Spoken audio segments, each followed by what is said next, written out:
Good afternoon, President Wilson. Thank you so much for sitting down with the spokesman to talk to us about endowment and all the wonderful things that Morgan State is doing. To start off first, could you explain what an endowment is and what does that mean for Morgan State University? Oh, absolutely. First, let me, in the vernacular, toss this back at you. And thank you very much, Alicia, for reaching out to me in your role as editor-in-chief of the spokesperson in order to talk about all the great things going on here at Morgan. It is my belief, has always been my belief, that students should be well informed as to what's going on at Morgan or on any college campus, because if you are well informed, then for those things that you care about, you can become greater advocates for those. And also, you can really explain in very clear terms what your university is really, at the end of the day, trying to imbue its students with, and the growth of the institution, and more importantly, the vision of the institution. And so you started by asking, well, what is an endowment? Well, let me see if I can explain this in terms that first students will absolutely understand. An endowment is like a savings account. It is like when you start working and you get a paycheck. You don't want to spend everything you earn. You don't want to do that. You want to start with your first paycheck of taking something out of that paycheck, be it $1 or $2, and you want to set that aside. You want to set that aside, people say, for a rainy day. At the state level, there's something called a rainy day fund, right? Because it can be bright today, it can be bright for an entire week, but then all of a sudden, it's raining, and you don't have anything that you have squirreled away in order to help you through the times that are not so good. So an endowment is setting aside, if an institution can afford it, it's nest egg. It's about setting aside a savings account and investing that money so that whatever you set aside is making money while you are sleeping. That is called investing in stocks, investing in bonds, investing in those things that, based on the democratic foundation upon which we are erected here in the United States, and the fact that we are rooted in capitalism, wealth is created over time through investments over time. And so here at Morgan, when I arrived, the endowment was about $14 million. Now, the university has an operating budget of about $275 million. The rule of thumb is that you need to have enough in your endowment where if something catastrophic happened, the university can continue to operate for at least 6 months. Well, in this case, if something catastrophic had happened and we only had $14 million in our endowment and our operating budget was $275 million, we would not have even been able to operate for a week. And so just using that alone, we should have had an endowment of about $150 million. And so as I sit here today with the recent unrestricted gift from Miss Mackenzie Scott, the second gift within 5 years, our endowment right now is a little bit north of $200 million. Yeah, and previously you've talked a lot about that you were the first in your family to go to college.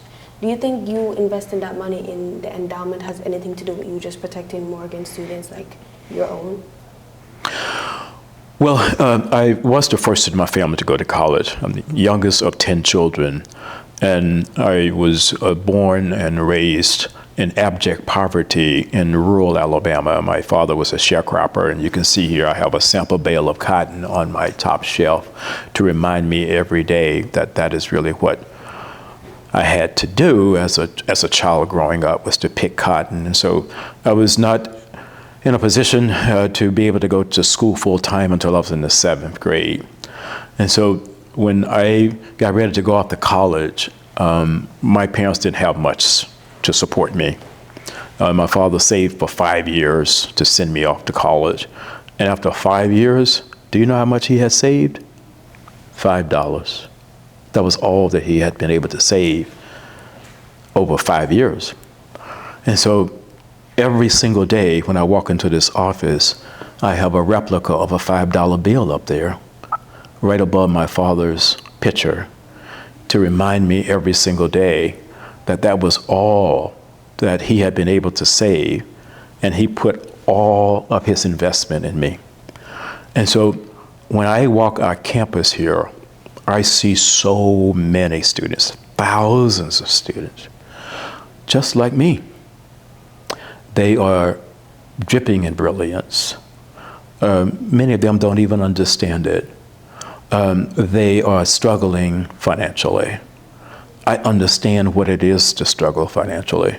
And so that is why every single Lincoln penny we get, our first thought always is, how do we invest this in our students to enable them to cultivate those talents that will enable them to lead the world in whatever way they desire to. And so the endowment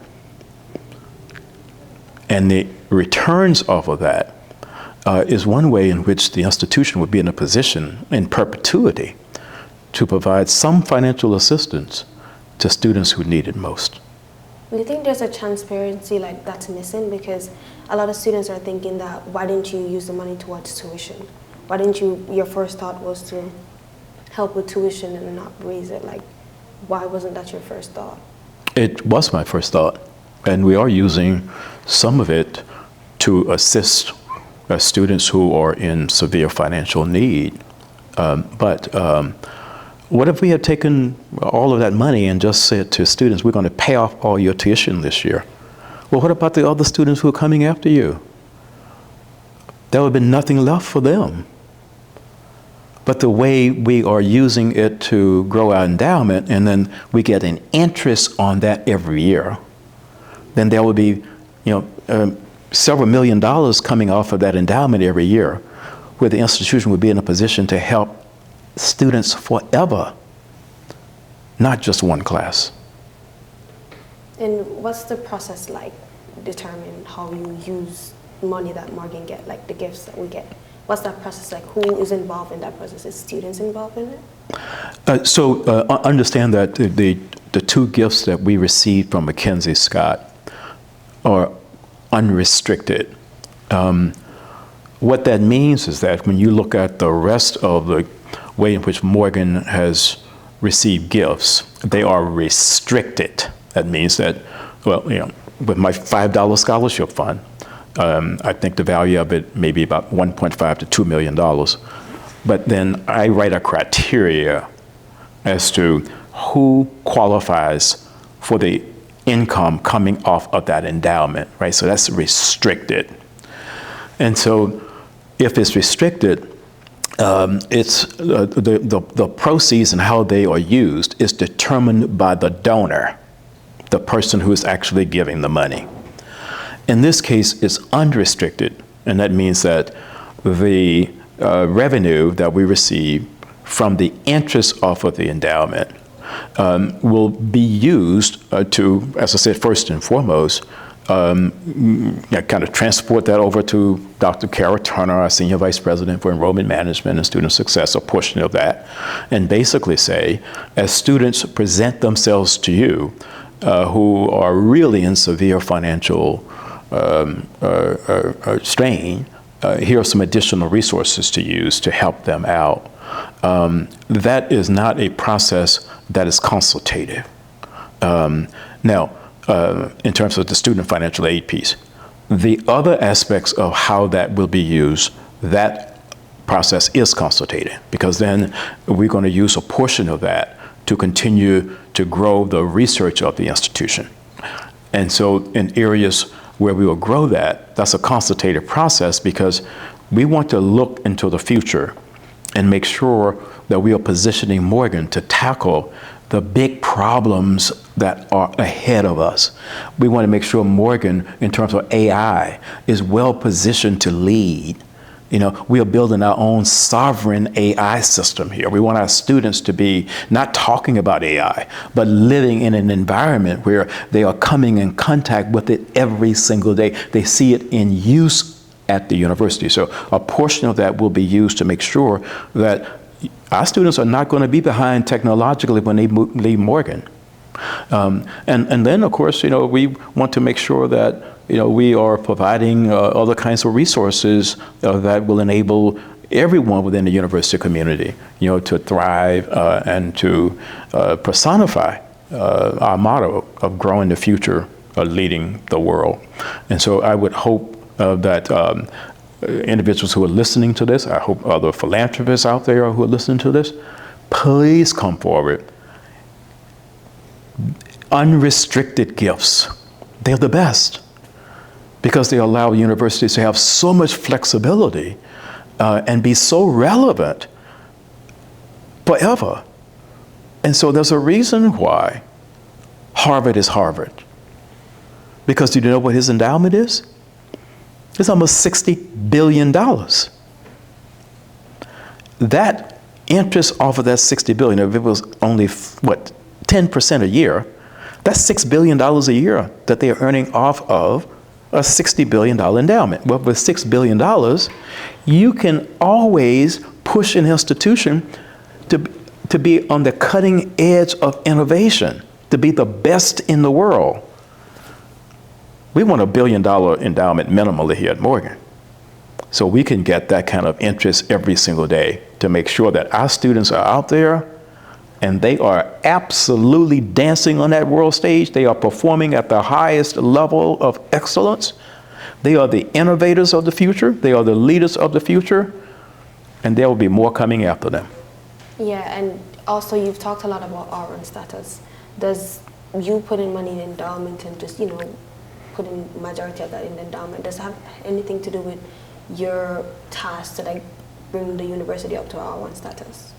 Well, in an indirect way. So we will, of course, use some of that, let's say $1 million here, $1 million there, and put it out there in a challenge kind of way to get another donor to come and match that $1 million. And so with that, we'll have, let's say, $2 million that we will create what we call an endowed professorship. And let's say it's an endowed professorship in journalism. All right, so now we have a $2 million endowment account. And it is, usually we give it a name, endowed professorship in journalism. Well, that would enable Morgan to go out and recruit one of the top 10 or 15 best journalists in the country to come and basically occupy that endowed professorship. And consequently, the students now are going to have access to a world-class perspective of journalism, perhaps in a way that's not there in terms of what you're getting now. Not that that's not still the standard, but it's a person who has been recognized nationally, who's won all these national awards. We have several professors in our School of Journalism right now, for example, who are Pulitzer Prize winners, who are deserving of endowed chairs just to keep them here. And so when you do that, and other institutions are recognizing that you are serious about attracting the best, that you want those professors to engage in scholarship and have undergraduate students like yourself involved in that process, and then they are bringing all their new discoveries back to the classroom and teaching that every single day, you better believe that you're going to be 3 times more prepared than your counterpart coming out of any other institution in the country. And so the R1 status, that's not some, abstraction. That is designed to place Morgan in the group of the top 160 universities in the country. And as I sit here tonight, there's only one other HBCU that just crossed that line, and that was just last year. Morgan is getting close, and we are prepared to give that institution some company. Yeah, and as we shift our focus to enrollment and growth, Morgan has 3 years now have a high enrollment rate. Do you hope for that to continue next year? Is that something that you're looking forward to? Well, this is, I think, the 5th straight year where we had record enrollments at Morgan. Within our strategic plan, we had thought that we would reach 10,000 students by 2030. When I arrived at Morgan in 2010, our student population was about 7,200. And we wanted to go real slow and see if we could increase that to 10,000 by 2030. We had some things that were working against us there, quite frankly. One was totally inadequate student housing. When you walk the campus now, you're not seeing what was here 15 years ago. And so in the place right now where we have Thurgood Marshall Hall and Legacy Hall, we had the Thurgood Marshall apartments. And they were built with inferior material. They served their time perhaps for about 10 years or so, but totally inadequate. The newest residential halls on campus were Rollins and Blount. That was it. And all of the other residential facilities, they needed either to be torn down or raised or totally renovated. And so as we commenced then to invest, hundreds of millions of dollars into student housing, and we made a commitment then that we were going to make a case to the state to build new academic buildings. So we have world-class buildings here on campus now. We have world-class laboratories. We are 2 or 3 years away from having perhaps every single residential hall on the campus to be either new or totally renovated. So when students come on their high school visit here at Morgan, and I met 2 groups this morning on campus, one group of about 35 or so from California, they were oohing and ahhing because they are on a campus right now where they're saying, wow, look at the facilities here. Look at how beautiful the place is. And then they look in our academic catalog and they see the degrees that we are offering here. So one of the few institutions in the country to be offering certain degrees. And so then the brand of the institution has just increased exponentially. So when you have all those things converging, you have a high level of interest in the institution right now because everyone is coming away saying, first of all, just from the appearance of the place, it is presenting itself to me as a place where the people care about it. And I want to be in an environment where I think that people care about the place where I'm going to attend.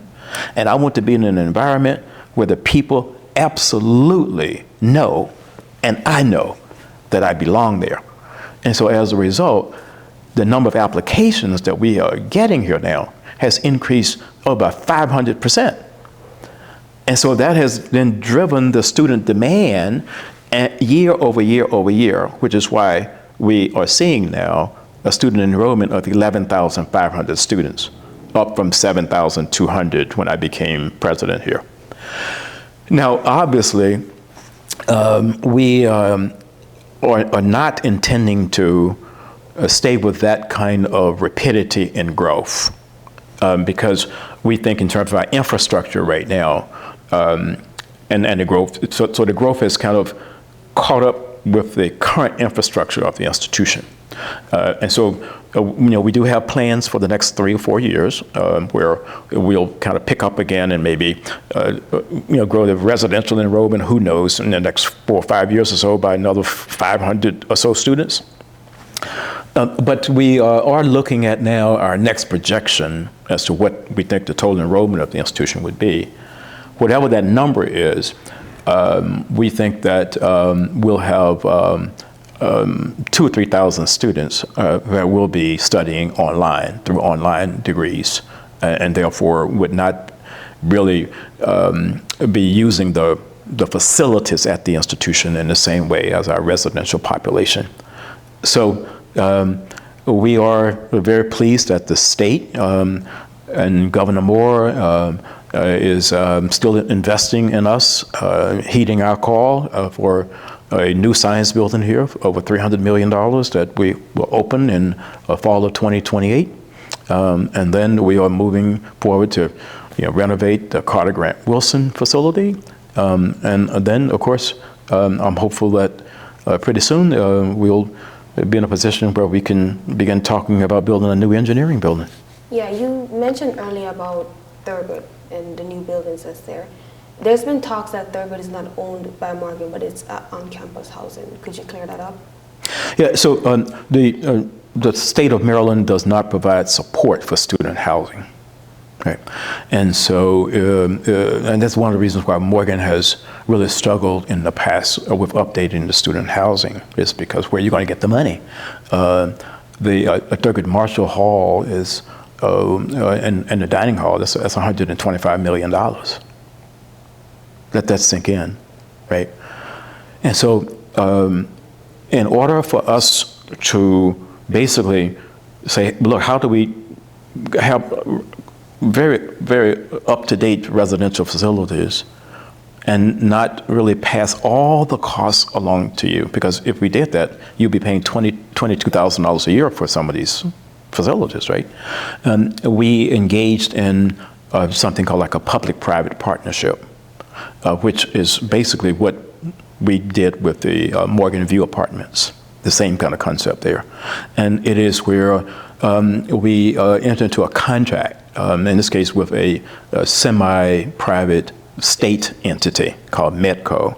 They come in and they can build the buildings with much, much faster speed, because they don't have to go through all of the processes that we have to go through. We were doing it on our own. And then we turn around and we sign this contract with them for a period of about 25 years or so.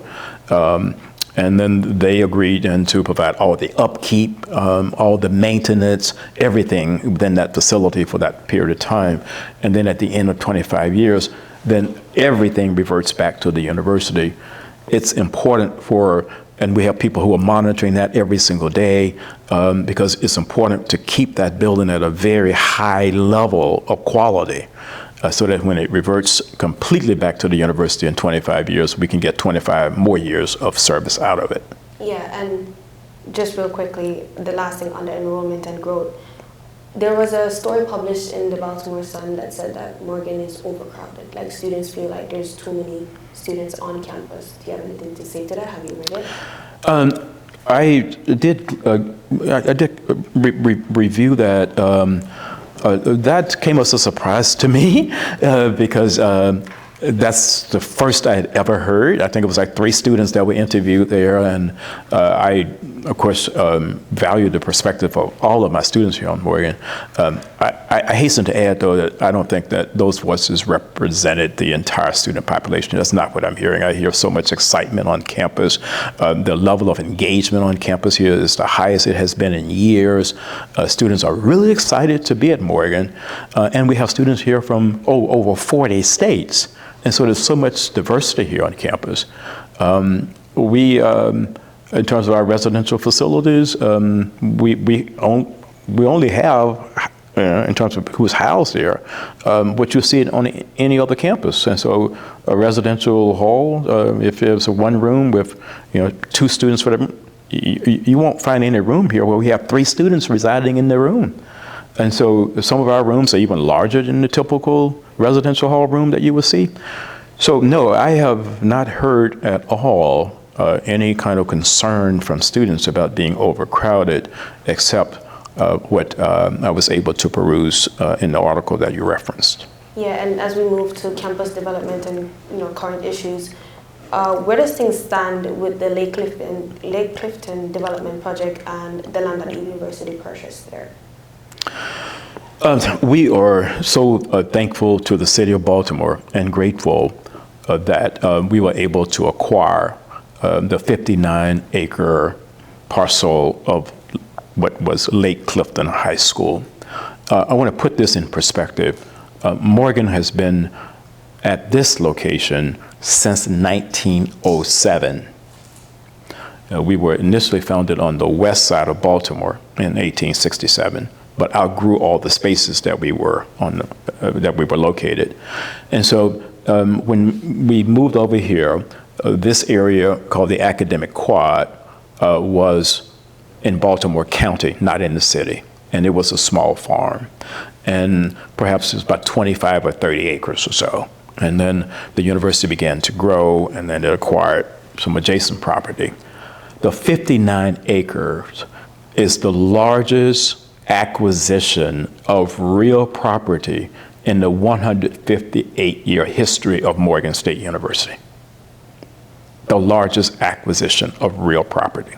And so with that, and with the support of the communities that abut the campus, we are taking a deliberate approach to master planning that site.